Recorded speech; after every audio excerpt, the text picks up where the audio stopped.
Atenção! Você sabia que o inventário pode matar? Veja por que você deveria parar agora de procrastinar em aderir a uma nova alternativa a este famigerado procedimento.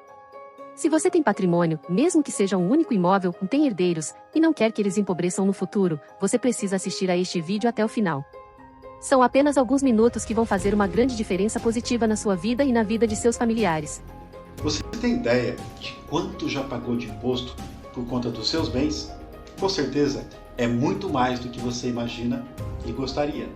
E você sabia que quando você não estiver mais aqui, são seus filhos quem vão pagar mais ainda? Pense no que vai acontecer com seu patrimônio quando você se for. Vai ser dividido entre os filhos durante o inventário? Os herdeiros que se virem? Duvido que você não esteja nem aí para quando você não estiver mais aqui. Já está doado em vida para os filhos? Vão obedecer a um eventual testamento? Se você respondeu sim a pelo menos uma destas perguntas, então, sugiro que pare e reflita. Isso é extremamente grave. Saiba que em qualquer um destes casos, o inventário pode gerar uma enorme perda patrimonial. Mas a maioria das famílias só descobre isso quando é tarde demais. Assista com atenção e divulgue para o máximo de pessoas que você puder. Vou te explicar o porquê. Olá, eu sou a Júlia, assistente virtual do Dr. Carlos Ferreira, um especialista em sistema de planejamento patrimonial da família. Você sabia que de 20 a 40% do seu patrimônio podem ser desidratados pelo inventário?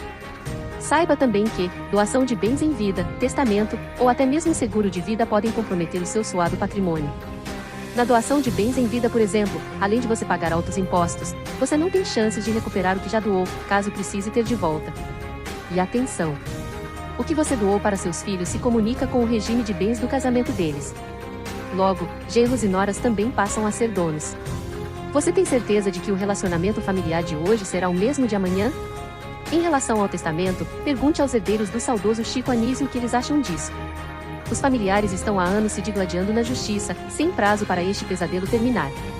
Há diversas famílias de celebridades padecendo do mesmo mal, tais como os herdeiros do apresentador Gugu Liberato, da cantora Marília Mendonça e, mais recentemente, os herdeiros do Rei Pelé. Infelizmente, tal como estes famosos, muitos ignoraram ou procrastinaram em aderir a algo melhor e muito mais barato do que o inventário. E alguns herdeiros até morrem de tristeza, angústia, depressão ou mágoa. Muitas vezes decorrentes dos inúmeros transtornos típicos deste procedimento tão nocivo à família brasileira. Enquanto isso, muitos bens estão se deteriorando. E as dívidas das famílias aumentando. Sobre o seguro de vida, faz sentido você ter um seguro para custear despesas de inventário? E se ao invés disso a sua família pudesse aproveitar integralmente este valor com coisas mais prazerosas? Vamos lembrar que na pandemia, muitos se foram sem deixar um planejamento sucessório adequado. Milhares de famílias descobriram tardiamente os altíssimos custos do inventário e muitas delas ainda nem o abriram, justamente por conta destes exorbitantes custos. Alguns filhos pensam que é só vender um dos bens para pagar as despesas com o inventário. E não se dão conta de que a venda daquele bem muitas vezes, a preço de banana, poderia ser evitada. Tem também a questão do constrangimento de se tratar sobre o assunto. E com isso as palavras inventário e herança viram tabus. Às vezes até surge um familiar esclarecido sobre os riscos inerentes ao inventário, mas ele teme ser mal interpretado ao trazer este assunto numa conversa em família. Resultado: grande perda patrimonial para os herdeiros, com grandes ganhos para governos, cartórios e advogados. E ainda pode piorar. Se o inventário for judicial, ou seja, se tiver que ser discutido na justiça, pode demorar décadas para ser concluído. Muito provavelmente você conhece ou já ouviu falar de algum caso assim. Isso sem mencionar as disputas e conflitos entre herdeiros, especialmente se envolver genros e noras. E é em muitos destes casos que sobrevém além da tristeza, da angústia, da depressão e da mágoa, as doenças e, por consequência, até a morte. Você tem ideia do que isso representa? Pelo amor aos seus filhos, não inventa de ter inventário. Além de causar muita dor, sofrimento e prejuízo, o inventário pode matar. Lembra que dissemos que o inventário tem altos custos? Pois é. Confrontando as enormes despesas do inventário com um eficiente planejamento sucessório, a diferença pode chegar de 80% a 90%. Vamos fazer então um comparativo. Analisemos o caso da família Silva, que comprou um imóvel há 20 anos por R$250 mil, que hoje vale R$1.150.000.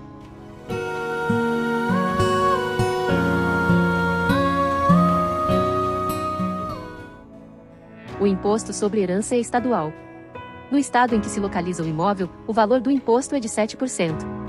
Então, a família vai ter que pagar R$80.500 de imposto. Os honorários advocatícios, também no valor de 7%, vão custar outros 80.500. É preciso seguir uma tabela da Ordem dos Advogados do Brasil. Entre cartórios e certidões, a família ainda vai pagar R$15.000. Subtotal, R$176.000. Dissemos subtotal porque, se a família não tiver estes 176 mil em mãos, considerando que pelo menos uns 70% deste valor deverá ser pago à vista, ela terá que vender bens para receber um sinal e finalizar o inventário. Considerando que o imóvel é o único bem da família, ela terá que vendê-lo para custear as despesas. Mas como o bem está em inventário, haverá um deságio de pelo menos 20% do valor do imóvel, que de R$1.150.000, será vendido por R$920.000. Como o imóvel foi adquirido por R$250.000 e vendido por R$920.000, houve um ganho de capital, que é a diferença positiva entre o valor de aquisição e o valor de venda. Neste caso, no valor de R$670.000, sobre o qual a família terá que pagar 15%, ou seja, mais R$100.500 a título de ganho de capital. Lembra que mencionei que governos, cartórios e advogados são quem realmente ganham com o inventário? Somando estes 100.500 aos 176.000 já gastos, o total despendido com o inventário é de R$276.500. Com este custo subtraído do valor da venda do imóvel, que foi de R$920.000, resta à família R$643.500 de um patrimônio original de R$1.150.000. Ou seja, uma perda patrimonial absurda de 44%. É isso que você quer para sua família? Acredite, suas gerações futuras também serão impactadas se seus filhos tiverem que inventariar seus bens. Se tiverem. Mas você pode atuar para que eles nem precisem fazer seu inventário. Então está na hora de mudar isso. Por favor, não me leva a mal. Estou aqui a pedido do Dr. Carlos Ferreira para te alertar de um perigo que você talvez nunca tenha pensado antes. É importante que você entenda de uma vez por todas o seguinte: quem não tem vida eterna, não tem que ter bens em seu nome. A boa notícia: existe um caminho para evitar que seus filhos sejam enquadrados nesta regra. Este caminho é um sistema de planejamento patrimonial da família do qual a holding familiar faz parte. Como se faz isso? Simples, por meio de uma empresa que não faz absolutamente nada. Como assim? Ela não vai apertar um parafuso, ela não vai bater um prego. Ela vai apenas guardar o patrimônio da família, já que ela está autorizada pela lei a existir sem fazer nada. Os bens saem do CPF, pessoa física, e vão para o CNPJ, pessoa jurídica, da empresa. Essa empresa funciona como se fosse um cofre. Você vai pegar aquele seu imóvel, por exemplo, vai colocar dentro do cofre, que na verdade é uma empresa. A partir de então, o dono do imóvel é o cofre e não mais o ser humano. Mas veja, o ser humano é também o dono do cofre, e é com ele que fica a chave. E aí, o detentor da chave do cofre vai botar a chave do cofre em nome de seus filhos, mas de maneira virtual, meramente burocrática, administrativamente. Ou seja, os pais, uma vez integralizado o capital social da empresa com os seus bens, transformam esses bens em cotas e doam as cotas referentes a esses bens aos filhos, que então passam a ser donos dos bens. Mas só administrativamente, porque o uso dos bens ainda é dos pais, enquanto eles viverem. Desta forma, os donos do cofre continuam tendo absoluto controle, repito, absoluto controle do imóvel ou de qualquer bem que eles tenham colocado dentro daquele cofre. Detalhe: o sistema permite que se defina em vida qual herdeiro fica com o quê. Isso evita conflitos familiares, que às vezes leva até a morte. Resumindo, os bens agora são dos filhos, mas a chave do cofre fica com os pais. Os pais podem inclusive alugar ou até mesmo vender os bens, sem darem satisfações a herdeiro nenhum. A diferença é que o dia em que o dono ou os donos do cofre não estiverem mais aqui, os filhos se tornam titulares da chave do cofre. É estabelecido um sistema de gatilho que fica esquematizado para que no momento do falecimento do dono ou dos donos do cofre, esse gatilho seja disparado. E esse gatilho tem a propriedade de disparar na hora adequada, que é o momento em que os titulares da herança, ou seja, os pais, falecem. Ele não dispara antes desse momento justamente para que os pais possam usufruir dos bens enquanto viverem. Ele só dispara quando os pais se forem e é a partir daí que ele beneficia os herdeiros porque esses herdeiros passam automaticamente a ter o domínio efetivo dos bens. Com isso, os filhos que já tinham a propriedade, lembra que a chave do cofre já estava em nome deles? Passam também a ter a posse dos bens, que até então era só dos pais. E tudo isso sem precisar de juiz, de advogado, de certidão de bens. Mas isso tem custo? Lógico que tem. Mas é um custo muito, mas muito menor do que o inventário. Na verdade, este sistema tem uma economia tributária impressionante. Vamos voltar ao caso da família Silva, que gastou R$ 276.500 no inventário. Neste novo sistema, a alíquota do imposto seria de 4% ao invés de 7%. Os honorários seriam acordados com o advogado, ao invés da tabela da Ordem dos Advogados do Brasil. Como neste sistema a família não precisaria vender nada, não teria ganho de capital.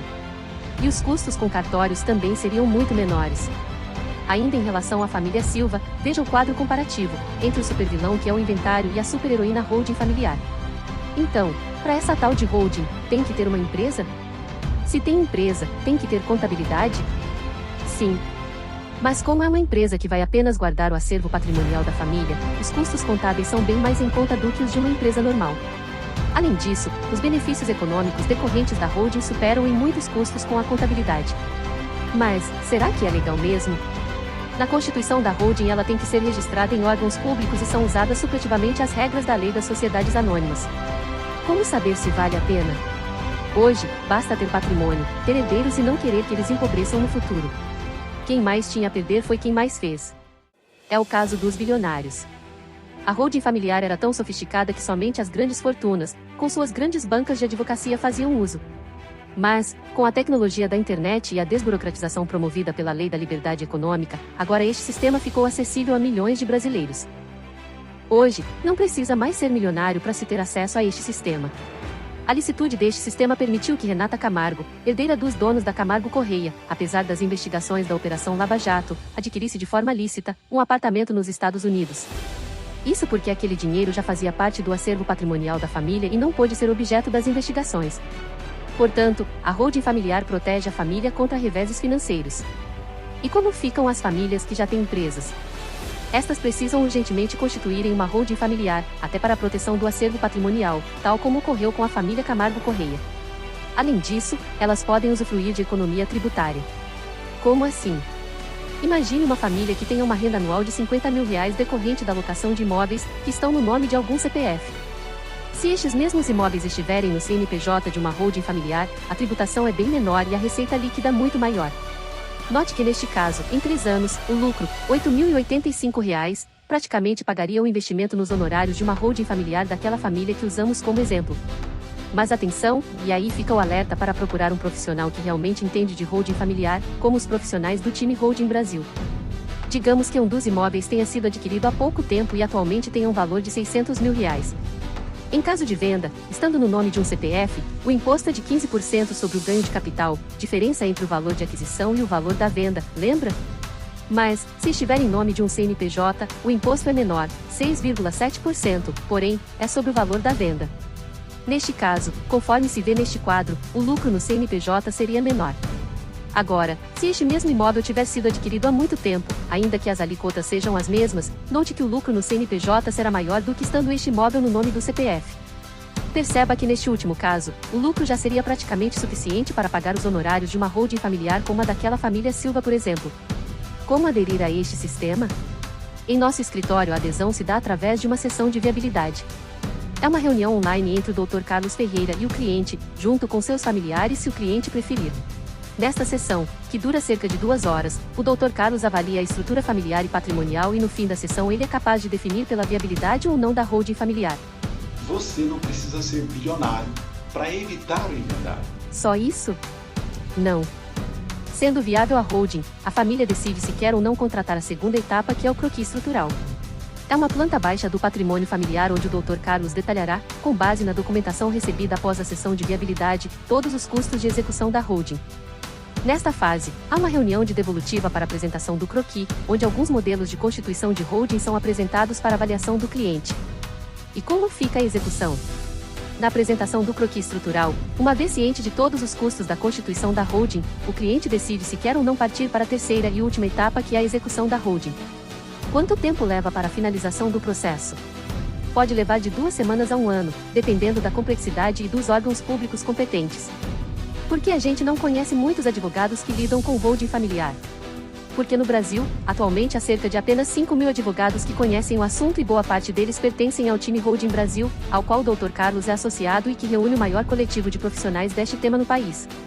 Mas, se no exemplo da família um patrimônio de pouco mais de 1 milhão custou 38 mil, um patrimônio em dobro vai custar cerca de 80 mil? Não necessariamente. Nossos serviços são cobrados por hora trabalhada e não pelo valor do seu patrimônio, afinal, a gente não estava lá com você enquanto você labutava. E todos os custos são demonstrados durante a apresentação do croquis estrutural, antes de você precisar decidir se deseja ou não partir para a fase da execução. Se a holding é tão boa assim, por que a maioria das pessoas ainda faz inventário? Por desconhecimento ou procrastinação. E a propósito da procrastinação, há uma informação importante. As chances de o imposto sobre herança aumentar são altíssimas, já que este imposto é baixo no Brasil, se comparado com outros países. Veja este quadro comparativo. Se 8%, que por enquanto é a alíquota máxima no Brasil, já devora boa parte do patrimônio familiar, imagine quando ele aumentar. E mais, sabia que o limite do imposto sobre herança tende a aumentar de 8% para mais de 20%? Os políticos costumam alegar que o imposto sobre herança no Brasil só penaliza os ricos, mas na verdade os ricos se protegem deste imposto fazendo holding familiar. É isso que antigamente só os bilionários faziam, mas hoje em dia isso está também ao seu alcance. Os familiares desses caras aí não pagaram um tostão de inventário. Agora que você não está mais entre os que desconhecem que existe a holding familiar, resta saber se você é um procrastinador ou um resolvedor. Isso porque nós abrimos uma janela com algumas vagas para aquisição da sua sessão de viabilidade com incentivo super especial para os resolvedores. Os primeiros que adquirirem a sua sessão de viabilidade terão um incentivo de 50%, que irá diminuindo à medida que as vagas limitadas forem sendo preenchidas. Assim, para evitar que seus filhos desçam na escala social quando você não estiver mais aqui, durante esta janela, você poderá adquirir a sua sessão de viabilidade e agendá-la para uma data que seja boa para ambas as partes. Mas lembre-se, esta oferta é por tempo limitado ou até completarem as vagas disponíveis em nossa agenda. E elas podem ser preenchidas a qualquer momento. Por isso, não perca tempo. Se acabar, acabou mesmo. Acesse o link da descrição deste vídeo e adquira ainda hoje a sua sessão de viabilidade por um valor promocional imperdível. É a sua oportunidade de evitar seu inventário livrando seus filhos de momentos de horror, através de um ato de amor. Compartilhe esse vídeo. Com certeza, você conhece alguém que precisa urgentemente deste poderoso sistema de planejamento patrimonial da família. E aí, vai procrastinar ou vai resolver?